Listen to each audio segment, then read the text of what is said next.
Bull Session presented by BCWSA, 1490 WBCB and 107.3 FM. You can video stream this on WBCBsports.com or our YouTube page. And I'm John Brazer, joined by my co-host, Mickey Morandini. I have to say that because this is the day, unfortunately, that Harry the K passed. So I got to give Harry a little... 16 years ago? Is that right? Larry, 17 we'll years bring ago? on our special guest, Larry Andersen. Larry, how many years ago was it? 17. 17 years. Yeah. Wow. You know what? And it's hard not to. How many times do you think you quote Harry Cowles once a day? At least during baseball season. I won't say we quote him, but we use some of his terminology. Right? Like nevertheless. Right. Nevertheless. Right. That is a good inside terminology. All right. We heard Larry Andersen. And Larry, I was thinking of you last night because yesterday I went to my first game as a civilian. How about that? I had to go park in lot P. Was it a dream or a nightmare? Well, it was a dream, I guess, until the eighth inning. It was kind of a you said nightmare. Civilian, not fan. Right. Well, when you work 33 years, you know, you become a civilian. Okay. You kind of lose your fandom, don't you? A little bit, maybe. Right. So it was kind of interesting walking around. I saw Scott Brandreth and walked into the Hall of Fame and saw a lot of the game day employees, which I am gonna miss. Like, you know, I didn't see Frankie Two Scoops. No, really? No, I didn't go into like the inner sanctum of the ballpark. But then afterwards, I went to my buddy Matt Cord, retired, or was retiring, and we thought it might be his last game. Now there's gonna be one more game on Wednesday, home game for the Sixers. But we went to the game. We all got T-shirts made for him. After the game, went on the court, took a big group picture, and then we were right back here in that private room back there. And it was Billy King. It was all of Matt Cord's buddies. It was kind of. I felt like Larry was back when we all lived together. And Mick, I don't know if you know the story, but Larry and I almost got killed by Matt Cord, the guy that was celebrated last night. Did not know that. Did you not know the story? I did not. Larry, I tell the story all the time. Would you like to tell the story? Well, I don't remember the story. I just remember climbing down his roof. Yes. All right. Well, let me set it up. So I lived on Front and Catherine. Okay. I was single, and our roof connected to Matt Cord's roof. So you could walk from my roof right across. You don't have to jump. Didn't have to jump at all. Don't have to jump at all. Walk right across, and you can go down the hatch. Well, I had a party on Friday night, and it was packed, and Matt was there, but Matt had to get up early to do radio the next morning. So Matt said, I'm going to bed. See you. So he goes right next door, goes to bed. Well, now it's 1 a.m, 2 a.m, whatever it is, and there's never any good decisions made at 1 a.m. or 2 a.m, especially when it involves me and Larry Andersen. So Larry and I don't know whose idea it was, probably mine. I said, let's go mess with Matt, right? So we go up on our roof, and we cross over the roof. We go down the hatch, and Matt's sound asleep, and Scout, his dog, is looking at us. And I used to walk Scout, so Scout's looking at me like, why is this guy here? It's not time for me to walk. It's 2 a.m. So Larry gets on one side of the bed. I get on the other side of the bed. And we shake the bed and we go, Matty! We shake it, right? And Matt is half asleep, and his first instinct is to reach down underneath his bed, and he grabs a Glock, and he literally is pointing the Glock at me. Then Larry Andersen going, I'll kill you, I'll kill you, I'll kill you, I'll kill you, waving the gun, loaded gun at me and Larry. Now, if that gun had gone off on either of our directions, could you imagine the scandal on WIP? Ooh. It would have been like, Director of Funny Games and longtime announcer, player, coach Larry Andersen gets shot by Sixers PA announcer. That would not have been good. Were you a director of fun back then? I've been the director of Funny Games since 1994. So yes, I was. I wish we did a video for Matt. You know, a bunch of people did videos for him, congratulating him on his 28 years and wishing him well in his retirement. And I wish I would have. We just said basically, you know, it was great listening to you and watching you for 28 years, and the announcements. The PA was tremendous. But I wish I would have said, you know, and I'm so glad you didn't shoot me when I snuck down your roof. I said it in the video. Oh, yeah, good. so you're covered there. But you know, when we'll just talk about Matt a little bit. Two of my favorite Matt Cord stories are one. Allen Iverson went up to him before the game and said, "Hey, can you make me 6'3"?" I don't know what he was announced as 6'1", or 6 foot guard. So can you make me 6'2" or 6'3"? So Matt's like, okay. So he does the whole lineup. And he's like, and now 6'2" guard from Georgetown. And everyone's looking like Eric Snow. Everyone's like, Who's playing? 6'2". Like, what the hell? So then after the game, Eric Snow's like, hey, man, can you make me 6'5"? And all these other guys. So finally, Matt stopped doing it. The other one is Karl Malone. He had I guess he had note cards, and I guess they were stapled.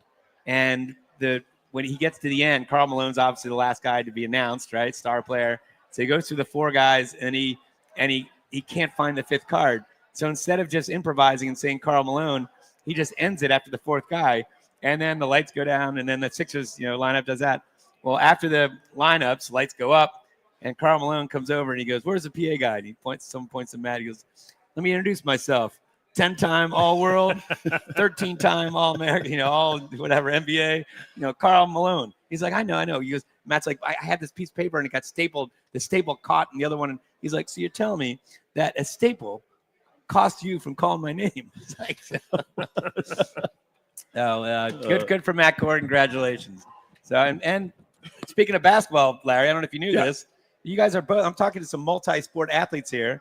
Larry Andersen was recruited for University of Oregon, right, to be an option quarterback. Right. Were you an option quarterback or more of a you're drop back passer? I didn't have the wheels. Speed. No, that wasn't part of my game. Wasn't part of your game. Now, Larry, did you know that Mickey over here still holds his high school basketball scoring record, even though the 3-point line wasn't invented back then? So he still had that. Yeah, but he left out the fact he was 23 years old. Well, that's true.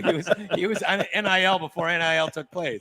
I picture your athleticism. I believe it was Wrigley Field when you hit a base hit. That's exactly right. Completely tripped over first base. Well, I tripped over a few bases, whether it was defense or offense. Did you make it back?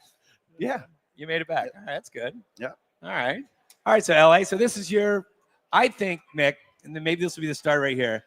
I'm going to say that Larry Andersen, I told this to him not too long ago, if there's somebody that deserves to be in the Phillies Wall of Fame based on his breadth of work, whether it's as a pitcher on on two different playoff teams. He was obviously a coach, one of the great practical jokers for, poor Wayne Gomes, longtime announcer. I mean, if there's somebody that's literally bled Phillies red, it's Larry Andersen. No question. Right? Deserves to be in immediately. Well, can we start? Maybe they're waiting for him to retire, and then they'll put him in. Maybe that is. That's a good point. Well, don't do that anytime soon. Don't retire? Yeah, don't retire. Well, what if I wanted to go on the Wall of Fame? And if that increases my chances. Well, maybe you should retire. Well, I'm still here. Yeah, right. Well, you're still here. I would start writing your speech right now. Larry, would you burp in your speech? Would you do like a prolonged burp? No. I would probably spend most of my time thanking my teammates and the fans. Okay. All right. So let's go through your career. So you were drafted by Cleveland, correct? Right. And if I remember correctly from stories you told, was Eckersley was he a prospect at that point too? Oh yeah. So, and you guys, I remember doing like road trips with Dennis Eckersley, like through Arizona and everything. Was he one of your closer friends? Like going through the systems? Yeah. And have you guys stayed in touch? Yeah. Okay. Yeah. Good. And then all of a sudden, when you got to Philly, did you ever have any idea the impact you would have on the city? Obviously, you didn't know at the time, but did you know anything about Philadelphia when you came over here? Not when I first got here. In fact, excuse me, I got here from Seattle. They bought my contract from the Mariners, and I wasn't even with the Phillies organization, but I was playing with them in AAA because Seattle didn't even want me in AAA, so they loaned me out to Portland, I didn't know which is where I was born. I grew up a big Portland Beavers fan, AAA. Wait, so at the time they could loan you out to another team, another organization's AAA team. Yeah. And then but that team wouldn't have any rights. No. Right? It just would basically still owned by Seattle. Right. Okay. They could call you back anytime. Yeah. Okay. That's interesting. It is. But the general manager in Portland was David Hirsch, who is from Philadelphia. His father had a jewelry store here in Philadelphia, so the ties were with the Phillies. And I mean, it was a Phillies AAA affiliate at the time. And so that was 1983. It was my third time in playing for Portland with a different organization. I'm like, okay, that dream's come true enough. Can we move on? Right. But it was, I grew up just loving the Portland Beavers and wanted to play for the Portland Beavers, and it came true too many times. So, But when I left, I was with Seattle in 81 and 82, and then they loaned me out in 83 to Portland. And when I was with Seattle, I played with some household names. You probably heard of them: Paul Cerna, Dan Farova, Bruce Bhakti, Dave Edler. Probably never heard of those guys at all. No idea. And then I get traded from Seattle to Philadelphia, and I walk in a clubhouse to my lockers next to Tug McGraw. I look around. Mick, can you picture Tug McGraw and Larry Andersen next to each other? Like, how does anything serious that's boring, taking place? Right. But I mean, when I walked in and I saw the nameplates, I saw Pete Rose, Mike Schmidt, Steve Carlton, Tony Perez, Joe Morgan. Yeah. I'm like, and those are just the Hall of Famers. Right. And then Pete's not, but you know what I mean. But then, and there's also Gary Maddox and the Sarge. And I literally, I'm like, what the hell am I doing here? Right. But it was one of the greatest experiences was coming here and just playing with those guys, with those Hall of Famers. Did one of those guys, did Tug take you under, like, you were a reliever then, right? Yeah. So did one of those relievers kind of take you under their wing and kind of show you the ropes? No, Lefty did. That was a big mistake. Yeah. Wow. I found out after being there a couple of weeks that Lefty would always find the newest guy to come and hang with him on the days he pitched. And on the days he pitched, he was just so wound up. Yeah, right. For lack of a better word, that it took him till about 6 or 7 in the morning to wind down. Right. And so he always wanted somebody with him to help him wind down. And I was that person for 2 or 3 starts when I first got there. And I learned pretty quick after that. It's like, probably want to stay away from Lefty on the day he pitches, right, or when he's done pitching. Did you try any of his training methods of digging your arm into the rice? Into the rice. Yeah. And I mean, they had the whole it was almost like a garden of rice, right? Where you would get in with your feet and you would try and walk through it. And it was Gus Heffling's was the conditioning or physical conditioning coordinator. And he had us doing all kinds of martial arts stuff, but I was in tremendous shape. Did you learn martial arts? No. No. Didn't Lefty have a little, I don't know what he went into and meditated? Yeah, I had a little room. Did you do that? I did that. Did it work? That was just to sleep off the night before. I was going to say. Were you always did you start any big league games? I started one in Boston, yeah. How'd that go? Well, I thought it went well. Apparently the manager didn't. Renee Latchman was my manager, my favorite manager. He took me out after 4 2/3, leading 5-3 with 2 outs and a man on second. Well, he didn't want you to get the win. I was like, what? Yeah, but I did have a longer relief stint than my start. I had a 6-inning relief stint in Boston at Fenway in a 20-inning game. I don't know if it's still the longest game ever at Fenway. But I was in that pitch 6 innings in that game. So we know towards the end of your career, it was slider. Back then, what did you throw early in your career? Fastball, sinker, slider, curveball, and changeup. Same arm angle as you did later in the year? Pretty much, yeah. Now, was there somebody that taught you, because obviously your slider was unbelievable. So was there somebody that taught you, do you give credit to like coach or a player or somebody to basically teach you how to throw that slider? Don Beckwith. Okay. He was a teammate in high school. He was a year older than me, and he showed me the grip for his slider. So I always had the same slider. I think it got better the more I threw it, and then the more comfortable I got with it. It became the only thing I could throw. I would, kind of, if they say if you use it or lose it, well, I lost everything but the slider because that's the only thing I was using. Did you ever shake off just to mess with the hitters? Yeah. In fact, when I went to Boston, I got traded to Boston in the Bagwell deal, which was a lopsided trade, and somehow he ended up in the Hall of Fame. But you're going to be a Wall of Famer, so it's all going to work out. It's equal, right? Right. We're glad for that trade, by the way. What's that? We're glad that somehow, even though that wasn't really the Phillies. He mentioned me in his Hall of Fame speech. Is that right? Yeah, he did. Because I was always telling him I was broadcasting after I retired. I actually faced him, but then I'd retired and ended up broadcasting. So every time we'd play Houston, I would get a hold of him. It's like, Baggy, man, you got to start hitting some more home runs. You got to get in that Hall of Fame. which that way it keeps me relevant every July with the trading deadline, because they call it one of the worst trades of all time, if not the worst. And I still don't think I think more highly of Bagwell than they did. So now, do you ever do any alumni event? Like Mickey just obviously is our commissioner for Fantasy Camp. He took over your role, and he just went to Chicago after our camp and was part of the Chicago Cubs Fantasy Camp. Do you ever go back to Seattle or Boston or Houston or any of the teams you played for and done any alumni events? Never. No, I haven't. Partly because you're an announcer, timing, right? Getting away from. I feel like it's not fair to take away from my job to go somewhere to do something else for some other organization at the time. Do you think Mickey's done an admirable job filling in for your shoes as a commissioner of Fantasy Camp? Better. He has no idea, because every time I invite him to come, he does not come. He doesn't come. He probably has no idea. I saw him this year. He came to the banquet. Yeah, we were hanging out. Banquet doesn't count. He needs to come see some games. Come see it. All right. Coming up on the show, we'll get more into Larry Andersen's career. You're listening to the Bull Session, presented by BCWSA.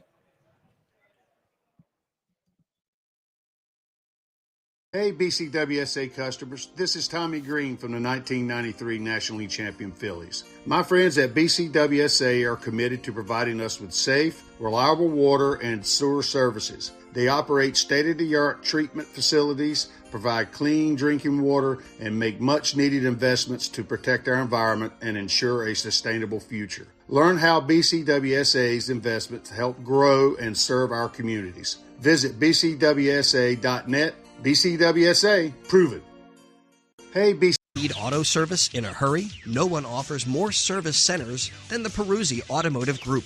More certified trained technicians to get you in and out. Appointments available within 24 hours. All makes and models. PA state inspections and emissions to major work including collision. All located on Route 1 in Fairless Hills.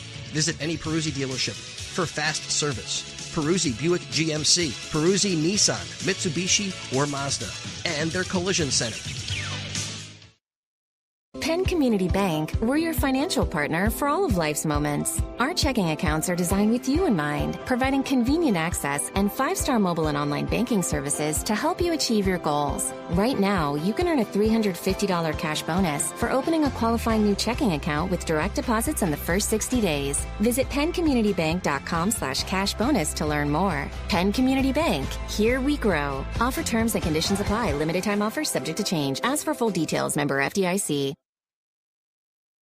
Hi, it's Pete from Chickie and Pete's. Bring your party to Chickie and Pete's. We can handle groups of all sizes at our locations across the Delaware Valley. Big parties, small parties, company parties, family parties, get-togethers with friends. Order off the menu or our special catering options. We can do it all, including coming to your home or office or special Play 2 party packages at our South Philly location. Book your party today. Hurry, the space is limited. Visit chickieandpete's.com for details. Chickie and Pete's is official caterer of the Philadelphia Eagles Touchdown Club and a proud partner of the Philadelphia Eagles.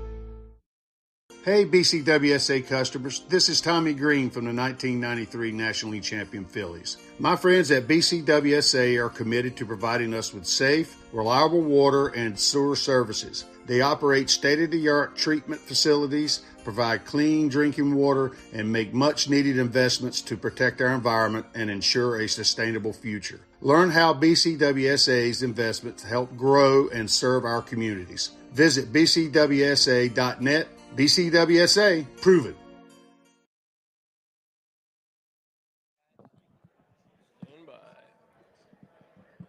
All right, we are back to the Bull Session presented by BCWSA. You can hear us on 1490 WBCB, 107.3 FM, also video stream, WBCBsports.com. I'm with Mickey Morandini, my co-host, and the great Larry Andersen. Now, Larry, I mentioned a little bit, and I know we did this last year, but you gotta tell the story.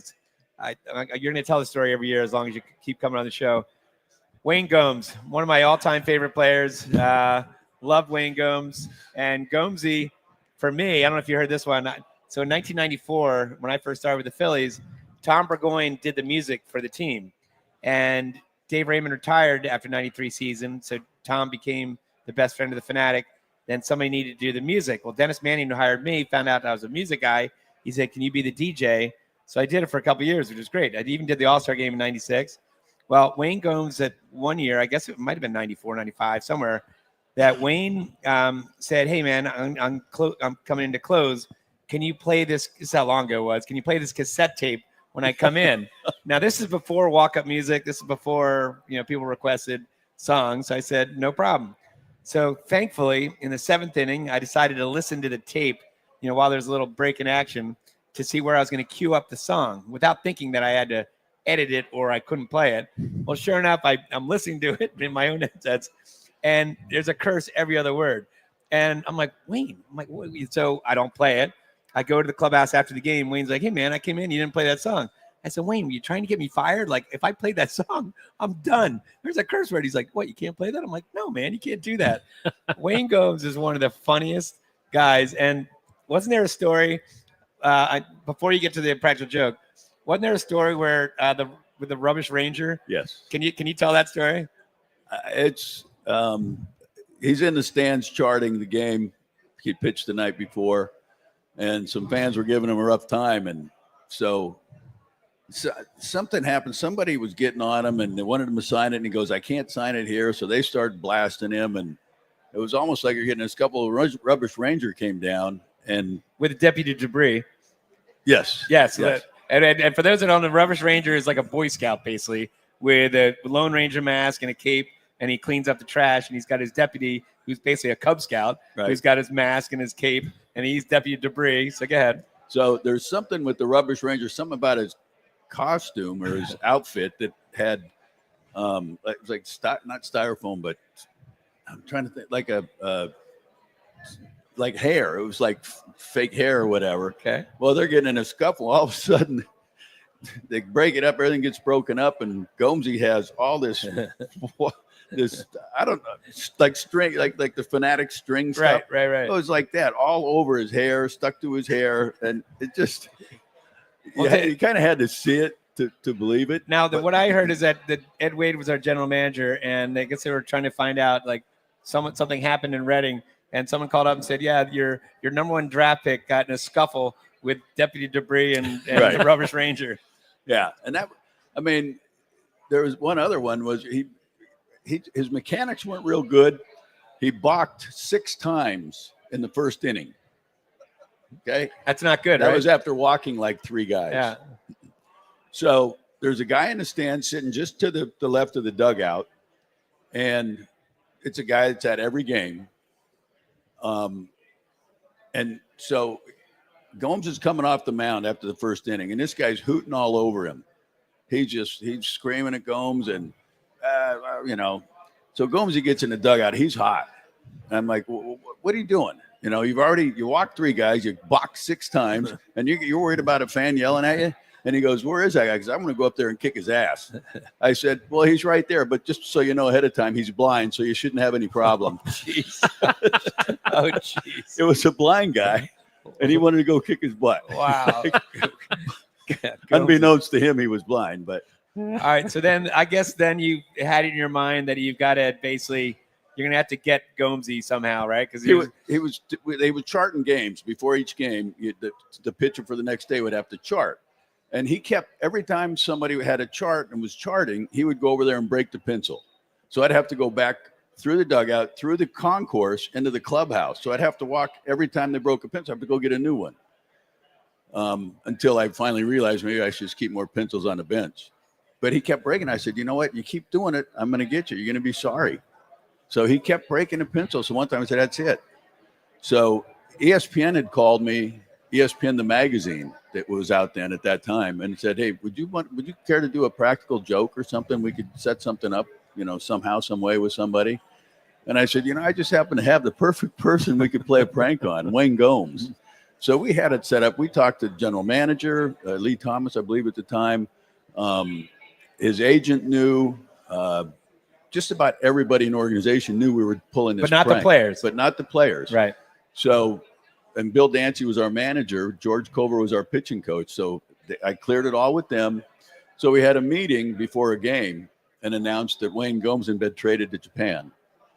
And so Bill Dancy comes in and talks, and we're in the pennant race. I mean, we're leading the league, and we're, getting close to clinching the pennant. And all of a sudden you're going to trade one of your pitchers. But, Dancy played it up well. He said, it's just going to be for 1 year. You're still going to be owned by the Phillies. You'll be back here. Nothing's going to change. You'll just miss the rest of the season. We're going to, it's going to be sad to miss you and everything, especially the way the team's going. But, it's one of those business decisions in baseball. And so we had it all set up. And so he's in there. He's on. And they had a mic come in, actually a Korean guy, James Chang, who pretended like he was Japanese and walking around with his buddies walking around with the boom mic. James Chang has a microphone, but the cord is in his coat pocket. Right. So nobody knew the difference. And Dancy made an announcement that, hey, there's a crew from Japan is coming here doing a documentary on minor league baseball, and they picked the Reading Phillies. So they're going around, and they said, just give them access to wherever they want to go. There's no restrictions on them. So Gomesy's on the phone. He's calling his mom, and he's saying, I just got traded to Japan. I'm going to Nomo's old team, the Yasuchi Makachusis or something like that. He just threw out some kind of name. Right. And he goes, I'm going to Nomo's old team. But he's in shock, right? He was absolutely in shock. Right. And so we come back in the clubhouse after this and they have a meeting and Dancy's talking about, he's getting traded. And so he's giving his shoes away to Larry Mitchell. Which is his best friend, who I just got a picture from Todd Parney. Yep. Who was the marketing director of Reading at the time. Last night, he sent me a picture of a game in Richmond, and I called him, his nickname was Snack Bar. Larry Mitchell was sitting right behind him. Oh, is that right? Yeah, so he sent me that picture. But wasn't Larry crying? Wasn't he crying? He was crying. Larry Mitchell was crying because his best friend got traded to Japan. Gomesy takes his red spikes from the Reading team. He throws them to Mitchell. Here, you take my spikes. I don't need them. And Mitchell's crying. He throws them. I don't care. I don't want your spikes. I don't want them. And it just, the only guy that knew something or felt something was going on was Kent Blassingame. Okay. He's like, this isn't real. Right. And he kept trying to say it, and I kept trying to shut him down. Right. And but he was the only one. Everybody else was playing along and falling for it. And so we just kept it going in that time for probably about 45 minutes out on the field, back in the clubhouse. Gomesy's packing his bags. This was on a Friday, and they said he had to leave Sunday morning for his flight. They'd get him the ticket and take care of everything. So he's packing his bags and everything up.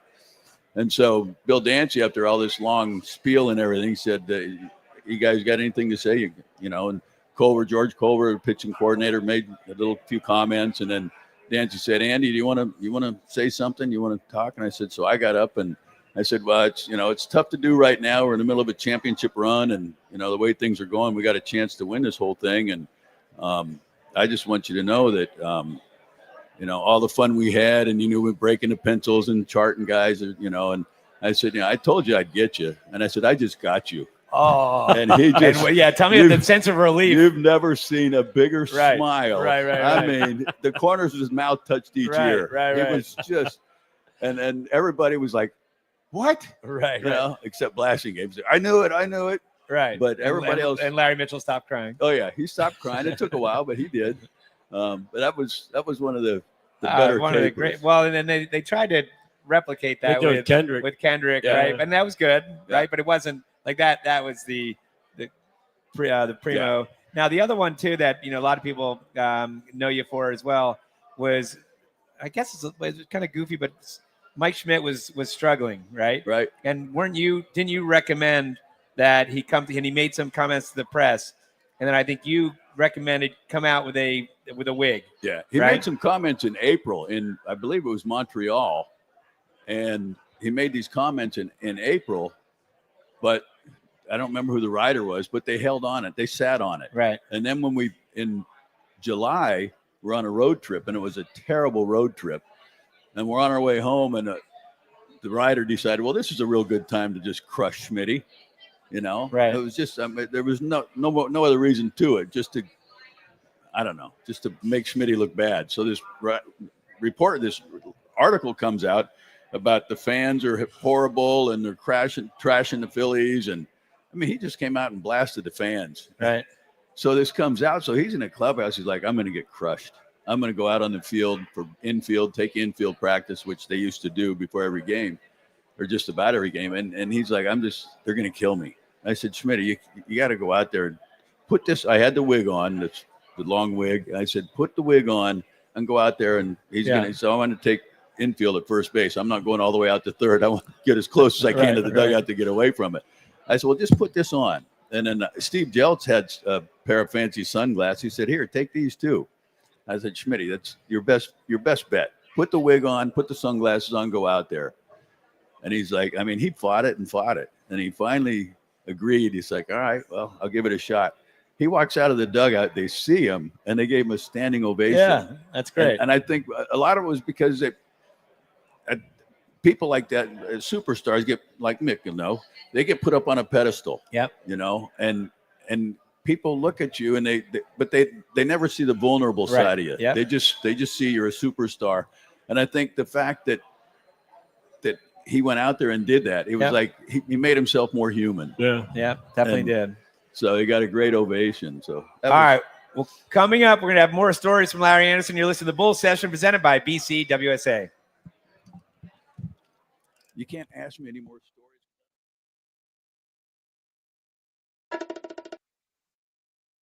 Hi, it's Pete from Chickie and Pete's. Bring your party to Chickie and Pete's. We can handle groups of all sizes at our locations across the Delaware Valley. Big parties, small parties, company parties, family parties, get-togethers with friends. Order off the menu or our special catering options. We can do it all, including coming to your home or office or special Play 2 party packages at our South Philly location. Book your party today. Hurry, the space is limited. Visit chickieandpete's.com for details. Chickie and Pete's is official caterer of the Philadelphia Eagles Touchdown Club and a proud partner of the Philadelphia Eagles. At Penn Community Bank, we're your financial partner for all of life's moments. Our checking accounts are designed with you in mind, providing convenient access and 5-star mobile and online banking services to help you achieve your goals. Right now, you can earn a $350 cash bonus for opening a qualifying new checking account with direct deposits in the first 60 days. Visit PennCommunityBank.com/cash bonus to learn more. Penn Community Bank, here we grow. Offer terms and conditions apply. Limited time offers subject to change. As for full details, member FDIC. Hey BCWSA customers, this is Tommy Greene from the 1993 National League champion Phillies. My friends at BCWSA are committed to providing us with safe, reliable water and sewer services. They operate state-of-the-art treatment facilities, provide clean drinking water, and make much-needed investments to protect our environment and ensure a sustainable future. Learn how BCWSA's investments help grow and serve our communities. Visit bcwsa.net. BCWSA, proven. Need auto service in a hurry? No one offers more service centers than the Peruzzi Automotive Group.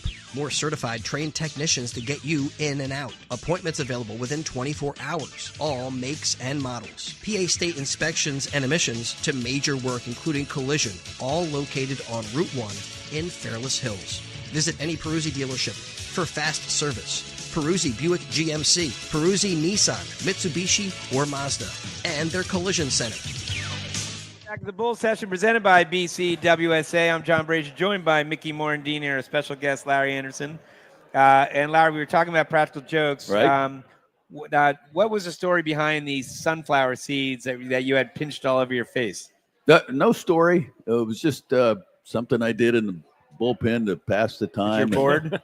Well, if I got, like, I always paid attention to who was doing what, because I wanted to be able to know when I go in the clubhouse, can I go pat this guy in the back and say, stick with him, everything's okay, or hey, great job today. I did. I wanted to be able to know who was doing what. So I did pay attention, but I also, I didn't want to get so locked in that I became a basket case. I was you want to keep close enough loose. to that already. So I try to enjoy it, to have fun, but not get too locked. How's that work? How do you get a sunflower seed to stick to your skin?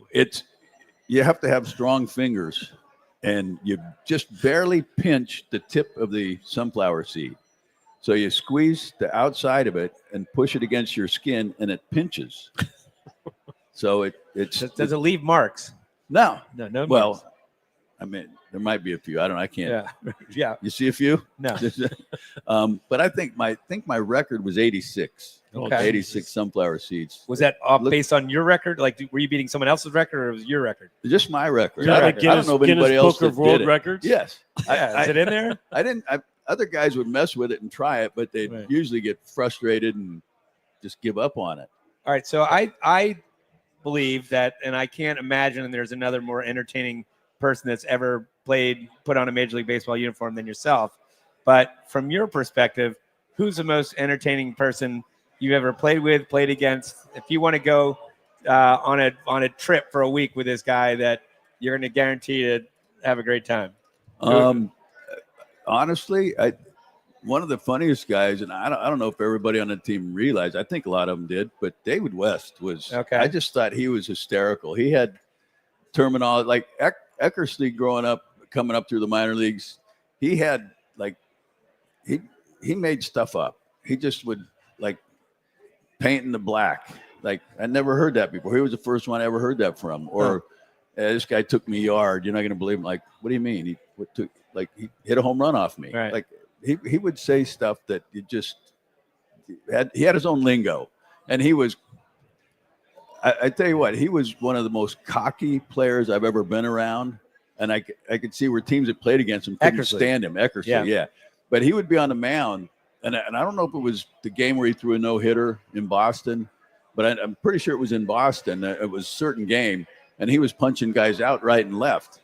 He's on the mound, he strikes the guy out, points at the on-deck circle. Next, he would point to him like, "Get up to the plate, you're next." I mean, and he didn't care, but the one thing he did is he backed it up. Yeah, that's for sure. For his whole career. I just caught a little special. I guess that was yesterday, I think, and it was based on Kirk Gibson. And I forgot that Kirk Gibson was a phenomenal football player. Yeah, wide receiver. I mean, he could have been in the NFL for years, right? As probably a tight end. Yeah, right.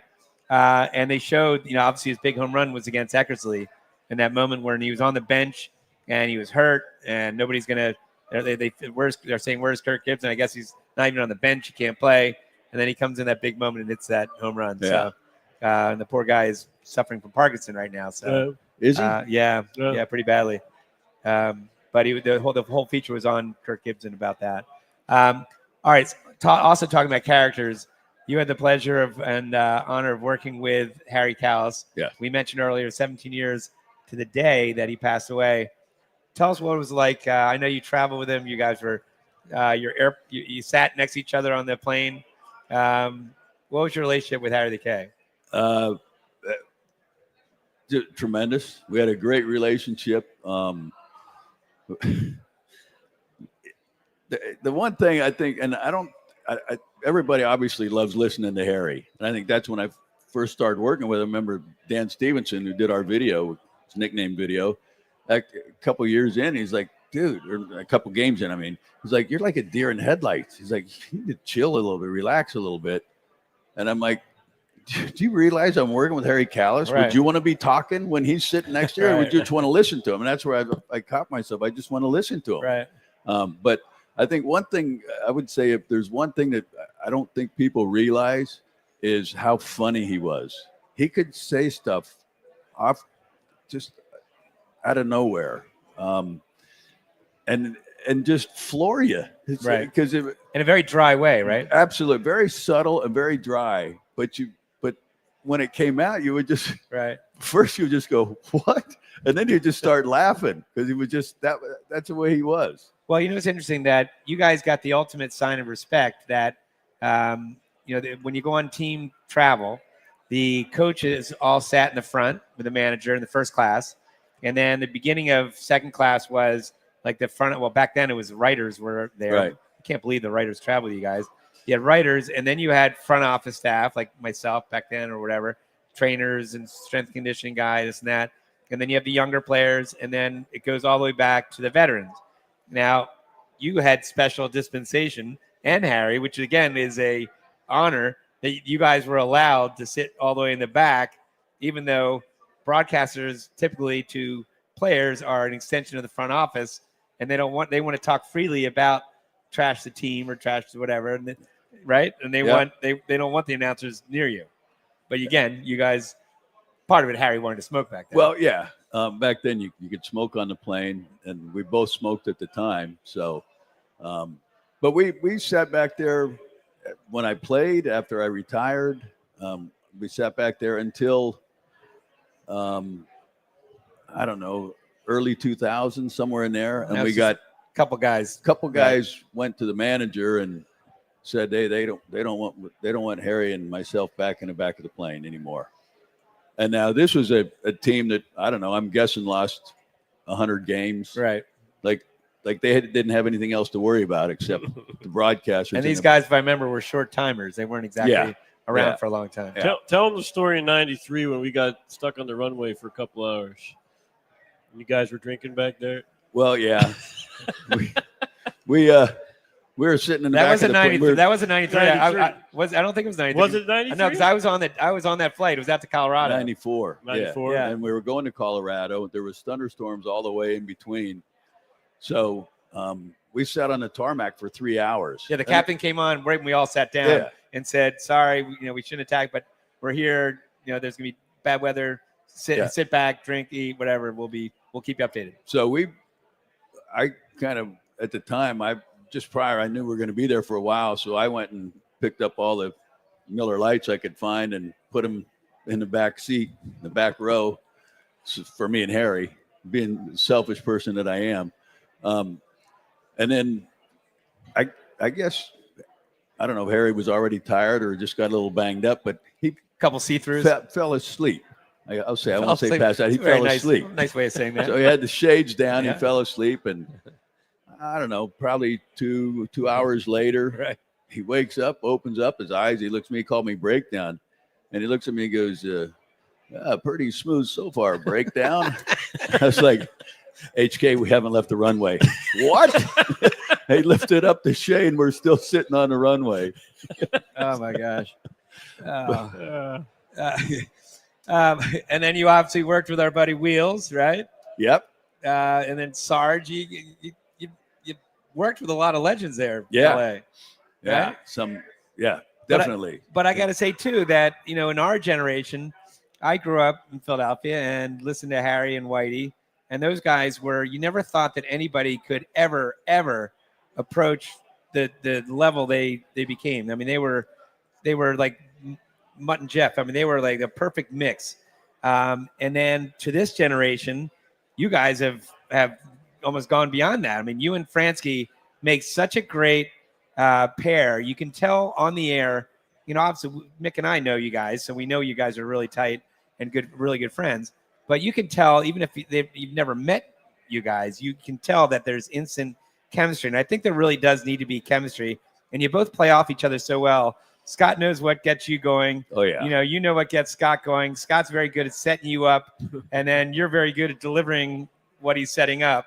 It really is kind of a perfect match. Well, one of the regrets I have is I won't have a chance to take Scott Fransky to where I took Harry, where David West and I took Harry, because it's not there anymore. The Black Banana. Oh, in Philadelphia. You took Harry Callis to the Black Banana? We took Harry Callis really? to the Black Banana. Wow. Yeah. Remember the guy in there that had the rollerblades and had the spandex,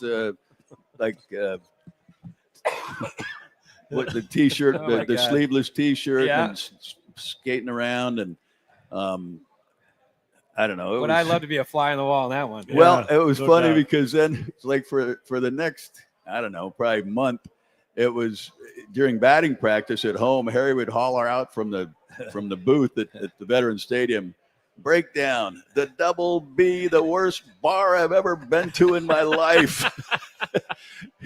He was upset because he had to give a guy $5 to put a rock on his car to park and not let his car get broken into or the tires slashed or anything.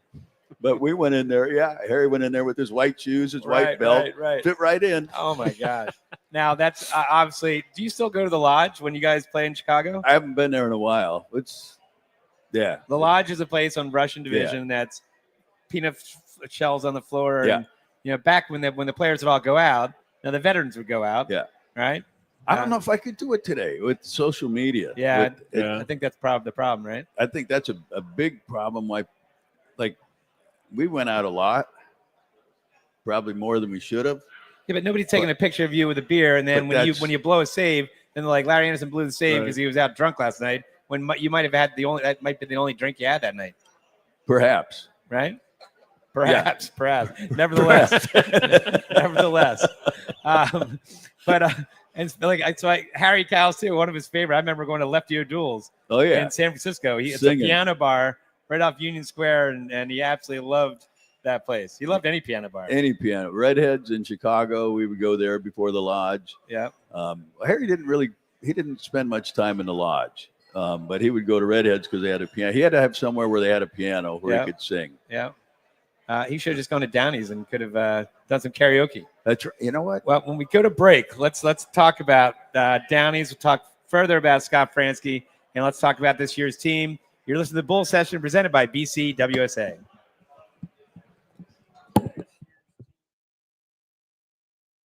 Hi, it's Pete from Chickie and Pete's. Bring your party to Chickie and Pete's. We can handle groups of all sizes at our locations across the Delaware Valley. Big parties, small parties, company parties, family parties, get-togethers with friends. Order off the menu or our special catering options. We can do it all, including coming to your home or office or special Play 2 party packages at our South Philly location. Book your party today. Hurry, the space is limited. Visit chickieandpete's.com for details. Chickie and Pete's is an official caterer of the Philadelphia Eagles Touchdown Club and a proud partner of the Philadelphia Eagles.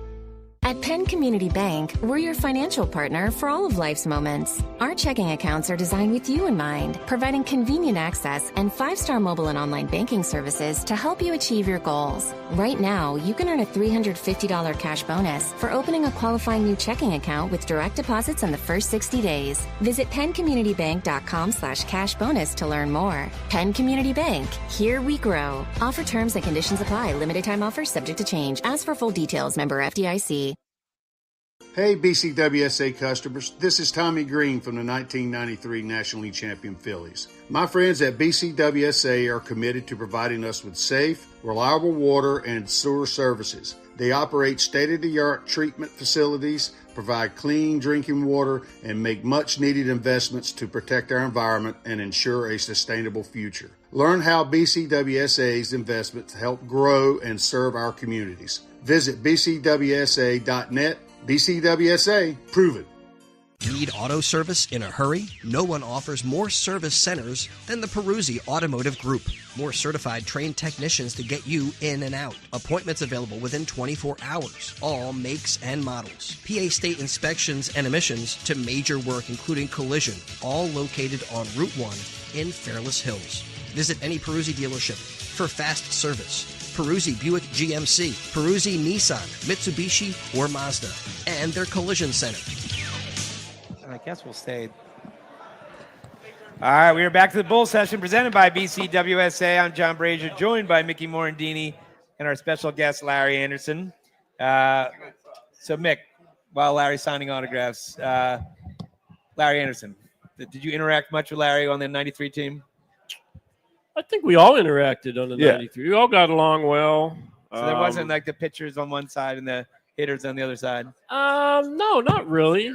I mean, I think there's always a little bit of a gap between pitchers and hitters. Yeah. I mean, but we all got along very well. We all had a great time in that clubhouse. And as Larry knows, when we went out between those white lines, man, right, we were focused. Oh, yeah. And you talked baseball after the game. Oh, in absolutely. The trainer's room. All right, Larry, one of your big things, as everyone knows. That's one thing I wanted to reiterate what Mick said. Like, this was a team that we had fun. Everybody got along. There were, I would say, like pitchers, hung with pitchers or bullpen guys anyway. And it was, but mostly pitchers and players, you know, that they had their own little cliques or groups, but it didn't matter. Sometimes we'd all integrate and get together, and other times, we'd each go their own way.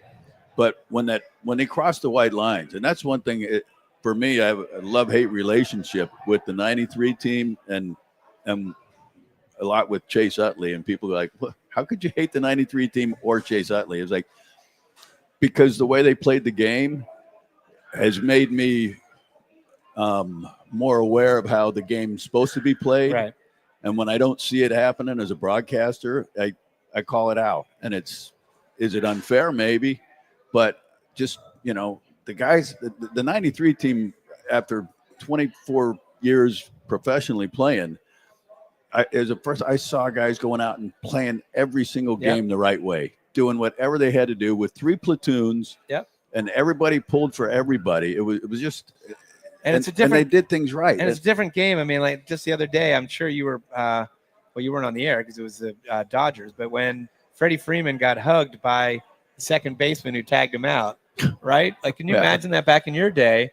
That just, you guys were brawling against the Cardinals in spring training, right? I mean, there was some, there's no fraternizing. No. Nolan Ryan's best friend was Harry Spillman, and Harry was with the Giants.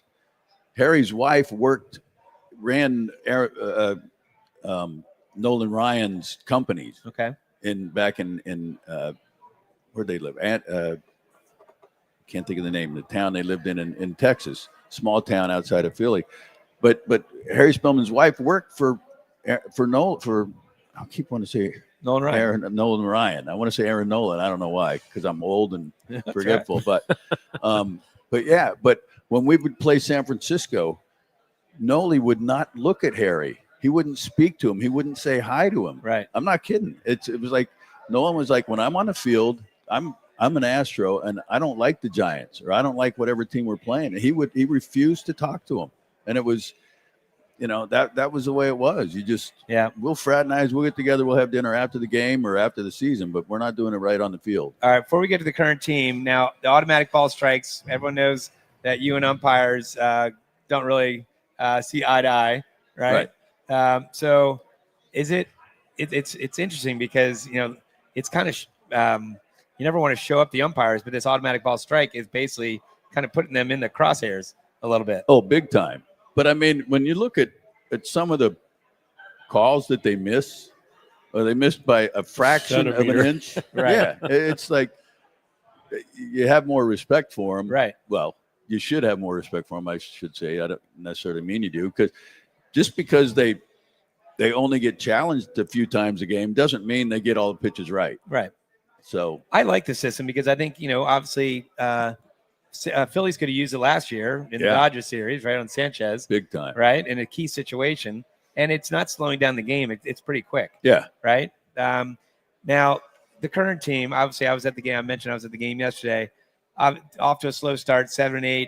Offense is just not – there's no consistency at all. It's basically – I think that scary stat that I think they scored in three innings of the last 27. 46. No, 46. Yeah, it was 46. We've scored 3, 4, and 5 runs right. in 3 different innings in those last 46 innings. Right. So are they pressing? Is it they're certainly not impressing. They're not impressing. That's true. That's true. Is that the opposite of pressing? Yes. Perhaps. Yeah, maybe it is. But I mean, it looks like the pitching has been fine, right? For the most part. A little bit. I mean, obviously Taijuan Walker's had his struggles in the first innings. I did a little homework this morning. Unlike your partner? I don't usually do homework, but unlike my partner who did it my homework 2 minutes 5 minutes, ago. but 5 minutes before. So here's some hitting stats. We're 25th in hitting. We're 28th in runs scored. Okay. 24th in hits. Okay. 25th in batting average. 13th in home runs. We have 7 starters that have struck out at least 10 times already, leading with Schwarber with 24 strikeouts already. And, I mean, we're 20th in fielding, which isn't great. No. And right now we're actually 20th in ERA. Our pitching's going to be really good, but I don't think the starters have impressed. Overall, they haven't been what they're supposed to be. So what's the positive here? Is there a bullpen? Crawford's a positive. Painter's a positive. Yep. Bullpen's been bullpen, I think, has been pretty good overall. Nola has been Nola. So there are some positives out there for sure. We got Wheeler coming back soon. But, I think runners in scoring position, we're 26th, driving in runs in scoring position. And here's the killer for me. Bohm, Stott, and Realmuto have 6 extra base hits combined. Bohm has 2 extra base hits, and Stott has 1 in 15 games. Well, when you look at it, too, we play the Diamondbacks. The Diamondbacks are literally their 40-man roster. It's either the 25 active guys and then the 15 guys are all injured. Like, literally, they are Red Cross right there. We play the Rockies. We haven't exactly been playing the Yankees and the Dodgers. And if we're in the Mickey, the stats we have there, they got to turn around. If they're waiting for warmer weather, it's just, not sure. I thought the Rockies series, it would get them on track. Right. And they scored 10 runs in the first 3 innings. And then that was it. And so it just, then they go to San Francisco. San Francisco was like 3-8 when they got there. They lost that series when they won the first game. And it's a combination of everything. I think there was a pop-up in that San Francisco game, and Nola gave up the 3-run home run to Devers. Well, that inning, a pop-up that didn't get caught in shallow right field. Right. Stott went over, Harper went back, Garcia came in, and it drops. It's just, I know it's wind. There's wind there and there's sun there, but if that ball's caught, Nola's out of that inning. We're leading 4-2 instead of behind 5-4. I mean, I didn't even mention the base running. 3-2. Right. Base running hasn't been good either. So they just got to play better baseball. Who do you think? Harper said it after the game last night. He said, we just have to play better baseball. Yeah. And that's true. And, you can say, well, everybody's just pressing. I don't understand how you press the first 2 weeks of the season. I don't either. Maybe if you're, 10 games out in July or August and you have to win, maybe you start pressing. But I don't think it's their pressing. If you're Rob Thompson, who are you putting for the Cubs series this week? Who are you putting as your cleanup hitter? Because they've tried Bohm. We have one cleanup hitter on this team. And he's batting second. Right. So we really do. He's the only guy that I would trust in the fourth. But if you're doing the lineup, are you putting Schwarber there or Harper there? You got to do something. You got to, and mixing the lineup doesn't mean all of a sudden you're going to start hitting. Right. You're right. It's a mechanical thing. Right. You could hit eighth in the lineup and still come up with the bases loaded. So, I had thought maybe put Bohm hitting second because he likes to hit the ball the other way. He normally puts the ball in play. He's going to see a lot of good pitches because Harper's behind him. I don't know. I don't know what the solution is, and I'm sure Rob doesn't either right now. I think right now you could just put the names in a hat and pull it out and let that guy hit fourth. Because one thing you could do too, and they won't do this, is put Justin leading off. Crawford. Yeah. Hit Trey second.